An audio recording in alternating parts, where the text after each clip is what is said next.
Mesdames, Messieurs, bonjour, bienvenue au journal. Ce qu'il faut retenir de l'actualité, lancement du projet Un village rattaché à la commune, un forage, un programme d'eau et d'assainissement qui devrait permettre aux populations d'avoir accès à l'eau potable. Il a été lancé dans le Oué et concernera 36 villages et 4 secteurs. Coût de l'opération, 150 millions de francs CFA.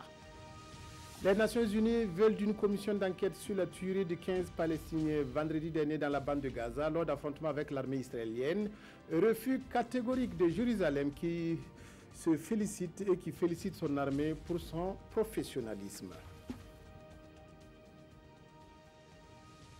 En pleine semaine nationale de la culture a été lancé un projet de 150 millions de francs CFA qui concerne les 36 villages de la commune de Bobo-Dioulasso. Ce projet d'eau et d'assainissement permettra à ces villages rattachés et à 4 secteurs de bénéficier de forages. Le projet dénommé Un village rattaché à la commune, un forage, doit s'exécuter pendant 6 mois. Il a été lancé par le ministre de l'administration territoriale et de la décentralisation. Reportage Drissa Traoré, Ali Traoré.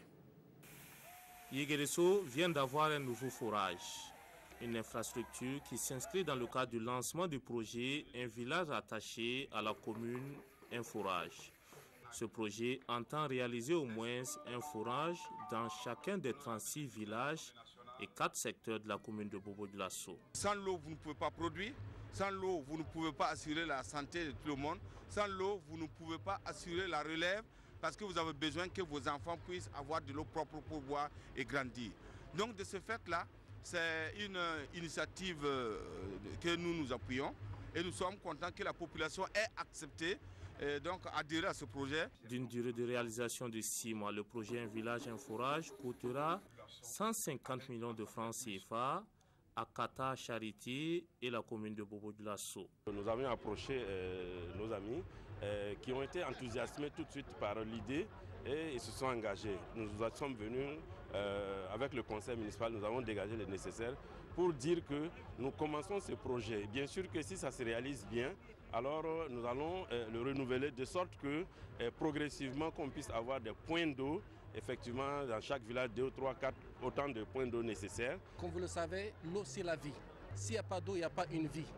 Et comme l'État burkinabé, en présence de son Excellence Monsieur le ministre de la décentralisation ainsi que leurs partenaires, on a pu donc signer le partenariat et maintenant c'est la phase exécutive de ce partenariat. Et comme vous l'avez vu, on est tout mouillé ici donc, avec le forage. Fruit d'un partenariat entre la commune de Bobo-Dioulasso et Kata Charité, ce projet vient soulager les habitants des localités concernées des corvées d'eau. Un forum a réuni mercredi dernier à Setanga dans le Sénat les forces de sécurité et les populations à l'initiative du ministère de la Sécurité. La conjugaison et la synergie d'action entre ces deux entités est perçue comme, en tout cas, une réponse à l'insécurité dans le Sénat et partout au Burkina. La confiance qui doit s'établir entre les FDS et les populations est un gage de succès de la lutte contre le terrorisme. Reportage à Dori, Yambanakuluma, Lazare Sano. Un forum au profit des populations locales et forces de sécurité pour raffermir les relations pour une meilleure assise de la sécurité. C'est tout l'intérêt de ce cadre de dialogue pour une synergie d'action. Il ne faudrait pas que les populations soient à l'écart parce que le phénomène criminel se développe au sein de la population et tant que cette population ne parle pas, il va être extrêmement difficile pour les forces de sécurité intérieure de pouvoir juguler l'insécurité. C'est pour cela d'ailleurs que la police de proximité a été adoptée et on travaille depuis un certain temps à ce que les populations comprennent l'impérieuse nécessité pour elles de participer et de collaborer avec les forces de sécurité intérieure. Conscientes des risques liés à l'insécurité, les autorités de la province du Sénat ont pris le taureau par les cornes. Depuis 2016, nous avons pu, au niveau de la commune ici, mettre la coordination communale de sécurité en place. Ça a d'ailleurs été l'une des premières coordinations à être mise en place ici. Et donc, il y a un travail qui est fait pour resserrer les liens entre les forces de défense et de sécurité et nos populations. Les participants à ce forum sont unanimes qu'il faut une synergie d'action entre forces de sécurité et population pour vaincre l'insécurité. La montée du terrorisme religieux est un fléau combattu à travers des rencontres d'échange d'idées. Un séminaire de 48 heures a regroupé à Ouagadougou plusieurs leaders religieux et coutumiers qui ont participé à des conférences sur l'importance de la tolérance intra-religieuse. C'est une initiative du groupe BLM. Reportage Admagiti, Ismaël Djiloma Sirima.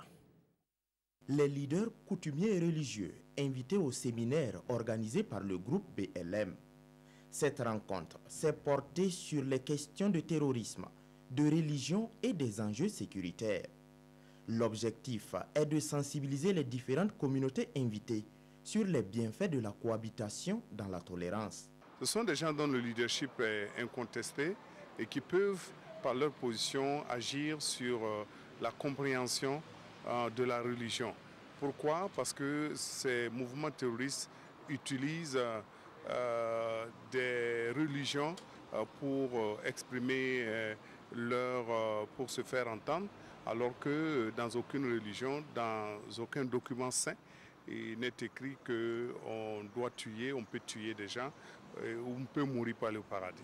Présent à la cérémonie de clôture du séminaire, le ministre de la Sécurité a rappelé la position du gouvernement à propos de la tolérance religieuse. L'État se doit d'encourager la cohabitation entre les communautés, d'encourager, pourquoi pas, je dirais même la confraternité, parce que tout cela participe aussi de la paix sociale, de la cohésion sociale dans notre pays. Au terme du séminaire, les participants ont reçu des attestations. Désignés relais d'information, ils vont transmettre le message dans leurs communautés respectives. La tradition se perpétue dans la Tapoa où Sa Majesté Yem Tangma, chef coutumier du canton de Gobnangou, a été intronisé vendredi dernier. Son principal défi est rassembler davantage les populations de Tansarga, Logobou et de Tamba et contribuer à la valorisation du patrimoine culturel de son canton. Reportage à Fada, Désiré Iboudo, Mahamadi Ouedraogo. Des sons de tam-tam accompagnés des cris d'allégresse et de réjouissance rythment la cérémonie d'investiture du nouveau chef de canton de Gobnangou, désigné le 20 juillet 2017 à Tambaga dans la Tapoa.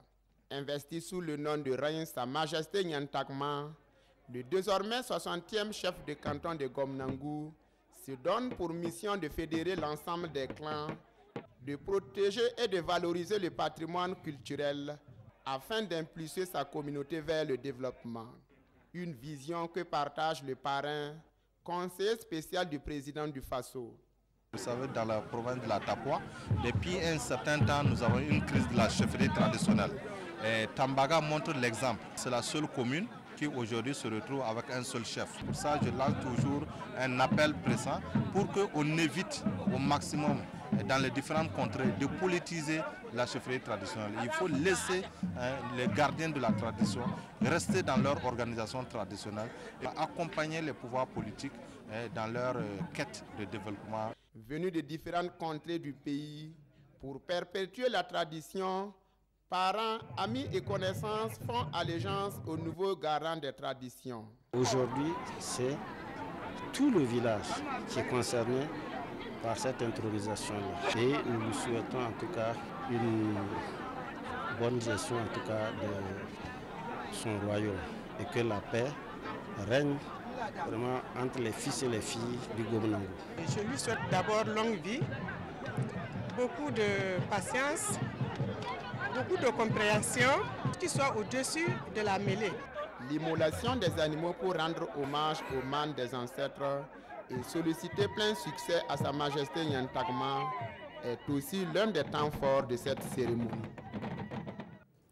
Le Costa Rica a un nouveau président, Carlos Alvarado, ancien journaliste et grand rocker devant l'Éternel, a battu un autre Alvarado. L'ancien ministre du Travail a remporté 61% des voix, un score large, contrairement à ce que laissaient penser les sondages. Carlos Alvarado a milité pour le mariage gay, contrairement à son challenger. Au Costa Rica, le vainqueur de la présidentielle s'appelle Alvarado, le perdant aussi. Deux candidats du même nom, lui c'est Carlos, 38 ans, ancien journaliste amateur de rock et futur président progressiste. il milite pour le mariage gay. Carlos Alvarado, ancien ministre du Travail, a gagné les élections avec presque 61% des voix, mieux qu'annoncé dans les sondages. Pour la première fois au Costa Rica, la campagne a tourné autour des sujets religieux et sociétaux. Le perdant, c'est Fabricio Alvarado, pasteur évangéliste et chanteur vedette de musique chrétienne. Lui était opposé au mariage homosexuel, malgré les encouragements de la Cour de justice interaméricaine qui a exhorté en janvier les pays d'Amérique latine à reconnaître cette union. Les affrontements meurtriers de vendredi dernier dans la bande de Gaza, qui ont fait une quinzaine de morts parmi les Palestiniens, continuent de susciter l'indignation. Le secrétaire général des Nations Unies et l'Union européenne ont appelé Israël à donner des éclaircissements sur les circonstances dans lesquelles est intervenue la tuerie. Le patron de l'ONU a proposé même la mise en place d'une commission d'enquête. Refus catégorique des autorités israéliennes. À Ramallah, en Cisjordanie, dignitaires catholiques et palestiniens ont défilé côte à côte pour réclamer l'arrêt des violences qui ont embrasé la bande de Gaza. Une marche pour dénoncer la réponse militaire d'Israël. Vendredi, plus d'une quinzaine de Palestiniens ont été tués par des tirs de Tsahal dans la zone frontalière avec l'État hébreu, malgré les appels des Nations Unies et de l'Union européenne qui se sont multipliés ce week-end. Le ministre israélien de la Défense, Avigdor Lieberman, refuse d'ouvrir une enquête sur cette journée qui figure parmi l'une des plus meurtrières de ces dernières années. Lors de cette marche du retour organisée par le Hamas, plusieurs milliers de personnes s'étaient réunies pour dénoncer le blocus qui leur est imposé et demander le retour des réfugiés palestiniens. La Pax Syriana va bientôt régner sur la Ghouta orientale. Les derniers rebelles retranchés dans la ville de Douma seraient sur le point de quitter leur bastion après avoir parvenu à un accord avec Damas. C'est Moscou qui annonce la signature de cet accord. La Ghouta orientale pourrait bientôt repasser aux mains de Bachar el-Assad. Ce dimanche, Moscou et les médias officiels syriens ont annoncé un accord avec le groupe Jaïch al-Islam, seule faction d'insurgés restée dans l'enclave aux portes de Damas. Les blessés pourraient être évacués vers des provinces voisines. Les deux autres factions rebelles, elles, sont déjà parties. Selon l'Observatoire syrien des droits de l'homme, ces derniers jours, plus de 45 000 personnes auraient quitté la zone, déjà contrôlée à 95% par les troupes loyalistes. Depuis le lancement de l'offensive le 18 février dernier, les bombardements sans relâche de l'armée syrienne et de ses alliés russes auraient tué plus de 1600 civils. C'est déjà la fin de votre journal qui s'est fait maigre. Merci de votre aimable attention à la RTB. Excellent après-midi à toutes et à tous.